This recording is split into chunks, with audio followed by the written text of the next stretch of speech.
Si Cristo es rey, ¿cómo debe considerar el cristiano a los reinos de este mundo? ¿Qué nos enseña la Biblia acerca de la autoridad humana y acerca de lo que significa amar a nuestro prójimo y a nuestros enemigos? Antes de dar al César lo que es del César, necesitamos comprender primero qué significa dar a Dios lo que es de Dios. El tema central que hoy vamos a tratar son los derechos de propiedad, un tema fundamental dentro de la conversación del anarquismo libertario. Como ya hemos mencionado, la corriente del anarquismo con la que más me identifico es el anarcocapitalismo, una idea desarrollada por Murray Rothbard, discípulo de Ludwig von Mises y de la Escuela Austríaca de Economía. Una de las ideas más básicas del anarquismo libertario es que uno se pertenece a sí mismo y como extensión de esa autopropiedad, uno es propietario de sus bienes, es decir, de aquellas cosas que ha creado al mezclar su trabajo con la materia, o de aquellas cosas que ha adquirido mediante intercambios voluntarios con otras personas. Así como la ciencia y el cristianismo no son incompatibles, y de hecho creo que la mejor forma de verlo es entender la ciencia como el proceso de descubrir el orden de la creación de Dios, cómo está estructurada, cómo funciona y cómo interactuamos con ella, también creo que la economía es una especie de ciencia. No la ciencia del orden físico del universo, sino la ciencia del orden de las interacciones humanas. De hecho, así es como la Escuela Austríaca de Economía se describe a sí misma, como el estudio de la acción humana. Ese es precisamente el título de una de las obras más conocidas de Ludwig von Mises. La idea es que toda la economía y toda la actividad humana pueden reducirse a una afirmación simple: los seres humanos actúan. Las personas no pueden no hacer nada, inevitablemente siempre hacen algo. Cuando observamos la manera en que los seres humanos actúan, vemos que evalúan su situación presente y la comparan con futuros posibles derivados de distintos cursos de acción. A partir de eso, establecen una jerarquía de valores para decidir cuál de esas acciones los acercará más al fin que desean alcanzar. Cuando un ser humano actúa, lo hace sobre la base de ese juicio subjetivo de valor, actuando dentro de un marco que considera racional desde su propia perspectiva. Cree que la acción que toma lo beneficiará, ya sea aumentando su riqueza, su bienestar o acercándolo a un objetivo que persigue. Si extendemos esto un poco más, la escuela austríaca diría que en una transacción entre dos personas que intercambian bienes, ambas reconocen que la otra posee algo que desean. Ese intercambio concuerda con la jerarquía de valores subjetivos de las dos partes y por eso las beneficia a ambas. Por lo tanto, el intercambio se realiza libremente sin coerción. Nadie obliga a nadie. Puede haber arrepentimiento posterior, como pensar, ojalá hubiera obtenido un mejor trato, pero ninguna de las partes dirá que fue forzada. Por ejemplo, si yo intercambio mi vaca por el caballo de otra persona, supongamos que yo tengo abundancia de vacas y esa persona tiene abundancia de caballos, pero ambos carecemos de lo que el otro tiene. Puede que me cueste entregar mi vaca, pero aún así lo hago voluntariamente porque necesito más el caballo. Mi necesidad del caballo supera mi deseo de conservar la vaca en la que invertí mi trabajo. Hago esto porque creo que agregar el caballo a mis animales me coloca en una mejor posición, mejora mi bienestar y mi capacidad para trabajar la tierra o transportarme. Esto nos lleva a las distintas teorías del valor. Probablemente hayas oído hablar de la teoría del valor trabajo, del valor intrínseco, del valor monetario o del valor basado en el poder. La teoría que sostiene la escuela austríaca es la teoría subjetiva del valor. Las cosas no tienen valor porque una autoridad central lo determine, ni existe un valor universal para los bienes, porque las personas valoran de manera distinta. Para algunas personas, gastar $500 en una consola vale la pena. Para otras, ese mismo precio es demasiado alto. Para unas, la consola vale 500. Para otras, esos 500 valen más que la consola. Los bienes pueden tener precio, Pero eso no significa que ese precio represente el valor para todos, representa el valor para quien vende. Solo entregará esto a cambio de esta cantidad.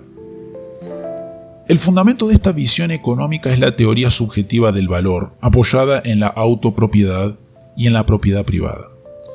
Esto es relevante para el anarquismo y para conectar los principios bíblicos sobre autoridad, gobierno y relaciones humanas con una teoría política coherente. Porque necesitamos definir qué son los derechos y cómo evaluar las interacciones humanas. En mi opinión, los derechos de propiedad son el mejor medio para hacerlo en el ámbito económico. Muchas personas justifican la existencia del Estado diciendo que es necesario para controlar la moneda, fijar precios o frenar a grandes empresas. Hay quienes creen en economías mixtas y quienes defienden economías centralmente planificadas. Pero si buscamos coherencia debemos comenzar por una base sólida. ¿Qué son los derechos? ¿Qué dice la Biblia sobre ellos? ¿Qué es normativo en el intercambio económico? Es necesario afirmar que la Biblia sí apoya la idea de los derechos de propiedad. Y aunque algunos piensen que no son los únicos derechos, en cierto sentido todos los derechos pueden entenderse como derechos de propiedad. Uno es propietario de su cuerpo, por lo tanto tiene derecho a que su cuerpo no sea robado, controlado, dañado o asesinado. Del mismo modo, sus bienes no deben ser robados. Esto concuerda con los 10 mandamientos: no matarás, no robarás y no codiciarás. Este último suele ser poco tratado hoy, especialmente en discusiones políticas y económicas. Hoy vemos mucha codicia en la política. Algunos codician la riqueza ajena y dicen: si tuviéramos ese dinero, haríamos esto o aquello. Otros codician otro tipo de recursos, pero la codicia puede llevar a violar derechos, ya sea robando o incluso matando. Por eso es importante estudiar la interacción humana desde una perspectiva bíblica. Como cristianos, estamos llamados a vivir en paz con todos en cuanto dependa de nosotros. No estamos llamados a gobernar, sino a servir. Creo que el anarcocapitalismo, con su énfasis en no dañes a otros ni tomes lo que no es tuyo, es una forma coherente de vivir ese llamado bíblico. Algunos cristianos argumentan que Jesús o los apóstoles condenaron la propiedad privada, citando pasajes como Hechos, donde se dice que tenían todo en común, o afirmando que Dios es el dueño de todo. Es cierto que Dios es el dueño último de todas las cosas, pero también es cierto que ha dado al ser humano la mayordomía sobre la creación. Aquí es útil distinguir entre relaciones verticales y horizontales. La relación vertical es entre Dios y el hombre, la horizontal es entre los hombres entre sí. Si Dios es soberano en lo vertical, entonces en lo horizontal ningún ser humano está llamado a gobernar como Señor absoluto sobre otro. Jesús lo dice claramente cuando enseña que los gobernantes se enseñorean de los demás, pero que entre sus discípulos no debe ser así, sino que el que quiera ser grande debe servir.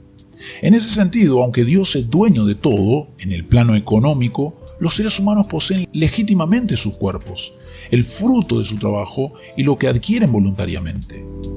Cuando en Hechos se habla de tener las cosas en común, se trata de una comunidad pequeña que comparte voluntariamente. Pero para compartir algo, primero hay que poseerlo. La Escritura debe interpretarse de manera coherente consigo misma. La parábola de los obreros de la viña enseña que el dueño tiene derecho a disponer de lo suyo como quiera. El salario no se basó en horas de trabajo, sino en el acuerdo voluntario. El valor no se determina solo por el trabajo, sino por el acuerdo.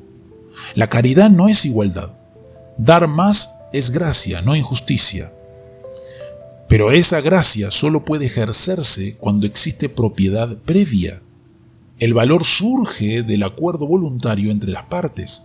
Nadie es dueño de otra persona. Nadie debe nada a otro fuera del respeto a su persona y a su propiedad. La Biblia nos llama a vivir como ciudadanos del reino, promoviendo la paz y rechazando la coerción. Y esto nos lleva a una conversación relacionada con estos mismos principios, aplicada a un tema muy concreto: el consumo de drogas, la sobriedad y la coerción estatal. Como libertarios muchas veces chocamos con la manera tradicional en que la sociedad aborda la recuperación que suele ser punitiva. Por ejemplo, alguien recibe un DUI y es obligado por un juez a asistir a reuniones. O alguien termina en prisión y es empujado a un sistema que no aborda las causas profundas del problema. La idea es ofrecer un enfoque más humano, comunidad en lugar de castigo, ayudar a las personas a encontrar el camino hacia la sobriedad si eso es lo que necesitan, sin prohibicionismo y sin coerción. Gran parte de esto tiene que ver con la compulsión. Hay muchas formas de compulsión: drogas, alcohol, televisión, redes sociales, compras, cafeína.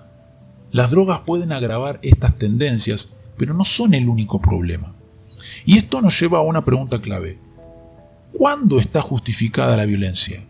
Muchos cristianos están en contra del consumo de drogas, pero no entienden cómo alguien puede estar moralmente en contra y al mismo tiempo oponerse a su prohibición legal. La respuesta es que no tenemos derecho a imponer nuestra voluntad sobre otro, salvo que nos esté agrediendo directamente. Si alguien decide pasar todo el día fumando marihuana y jugando videojuegos, eso no es una buena forma de vivir, pero tampoco es responsabilidad mía actuar como juez o ejecutor. Desde una perspectiva bíblica, el juicio último no ocurre aquí. Nuestra tarea es permitir que las personas tomen decisiones y estar ahí para ayudarlas si esas decisiones los dañan. El Estado introduce violencia en todo lo que toca, incluso en la recuperación. Cuando obligas a alguien a ir a una reunión, no es genuino. La comunidad funciona mejor que la coerción. Jesús interactuó con personas pecadoras o autodestructivas sin encarcelarlas. Las llamó al arrepentimiento, pero no mediante la violencia.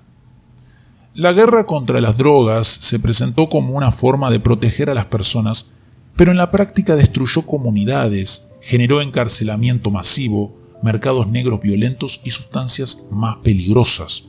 Cuando prohibís algo, no eliminás la demanda, solo empujás la oferta al mercado negro donde no hay control ni información, y eso aumenta las muertes. Desde esta perspectiva, la reducción de daños es más coherente. No decimos que las drogas sean buenas, sino que, dado que existen, es mejor reducir el daño real que causar daños mayores con violencia estatal. La cárcel rara vez rehabilita, castiga de por vida, y eso debería preocuparnos como cristianos, porque hablamos de personas hechas a imagen de Dios. No se trata de promover el consumo irresponsable, se trata de rechazar la coerción estatal y afirmar la responsabilidad moral personal. La coerción puede producir obediencia externa, pero no transformación interna. Rechazar la coerción no significa afirmar el relativismo moral. Nadie tiene derecho a dañar a otro. Nadie tiene derecho a engañar o explotar. La libertad siempre está ordenada a la responsabilidad. El Estado no puede producir virtud, solo puede producir conformidad externa, generalmente a un costo enorme. No estamos defendiendo el pecado, estamos rechazando la violencia como herramienta para combatirlo. Cristo no vino a reformar el imperio romano, vino a transformar corazones. Cuando perdemos eso de vista, terminamos confiando más en la espada que en el espíritu. Gracias por acompañarme una vez más y como siempre, los invito a examinar todo a la luz de la Escritura y a buscar primero el reino de Dios. Hasta la próxima.